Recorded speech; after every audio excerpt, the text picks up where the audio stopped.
Selamat datang di channel EL Vinasari. Di video kali ini kita akan bahas tentang skala pH asam atau basa, di mana pH itu skalanya adalah 1 sampai 14.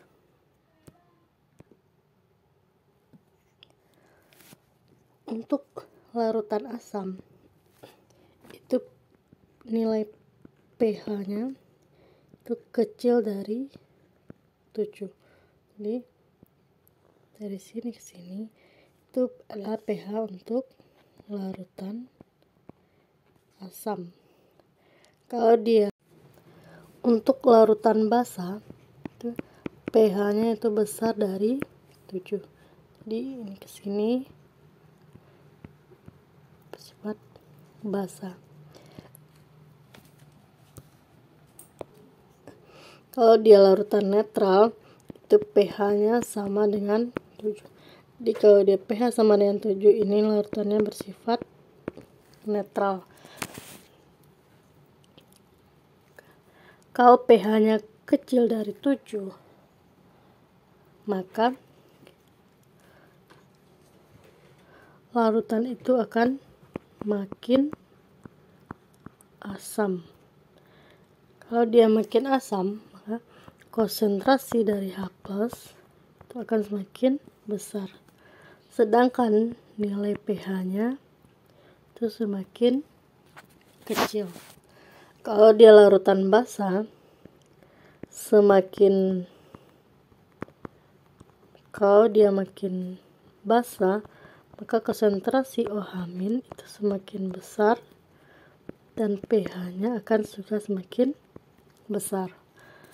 Nanti kita akan lihat pada contoh soalnya. Sekarang kita masuk ke contoh soal.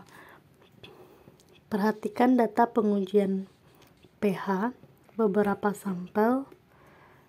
Jadi jenis air limbahnya ada P, Q, R, S, T. Yang ditanya adalah air limbah yang tercemar asam adalah. Nah, ini adalah soal UN tahun 2011. Jadi, kalau dia yang tercemar asam, maka sesuai dengan penjelasan tadi, kita harus mencari nilai pH-nya yang kecil dari 7. Nilai pH yang kecil dari 7 itu ada 5,5 dan 4,7. Berarti Q dan T. Jawabannya adalah B. Nah, untuk P itu dia pH-nya besar dari 7, ini 8, maka dia bersifat basa. Sedangkan R juga besar dari 7, maka dia juga bersifat basa.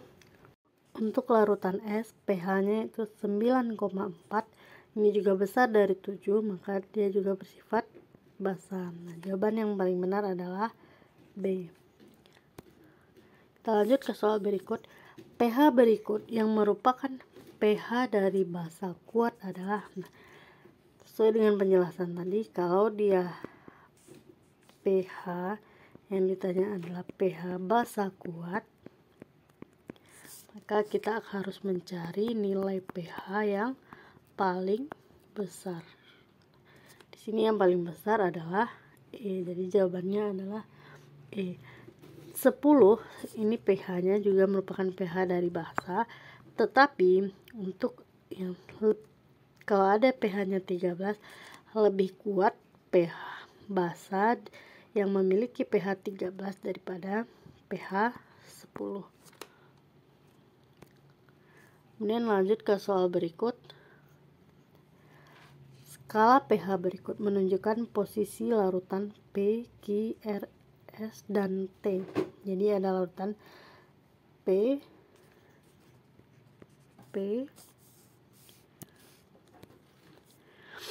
jadi ada larutan P, Q, R, S, dan T.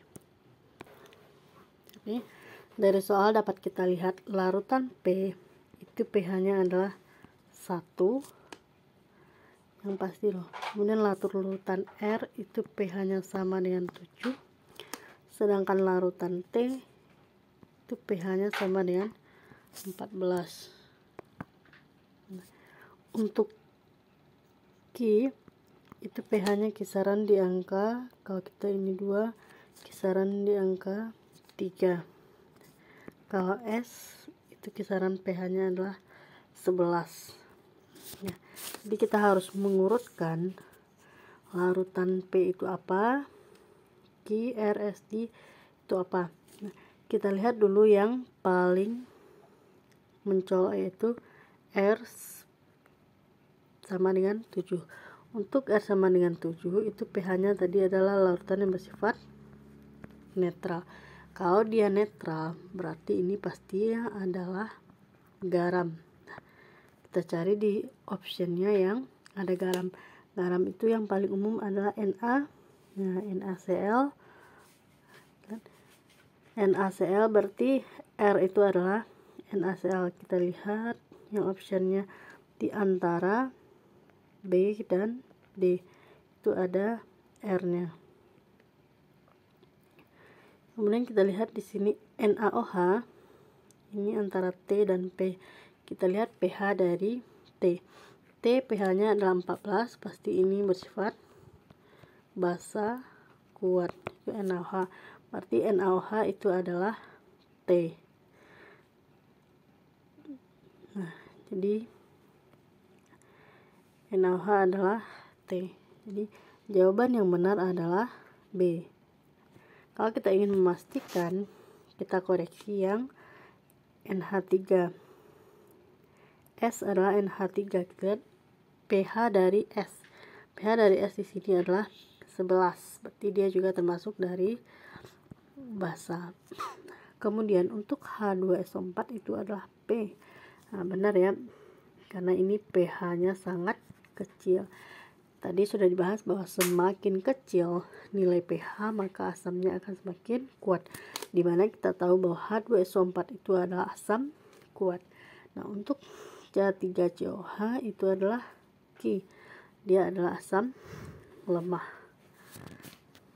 Jadi jawaban yang benar adalah B. Nah, sekian dulu video dari saya. Terima kasih sudah menonton. Wassalamualaikum warahmatullahi wabarakatuh. Jangan lupa subscribe ya.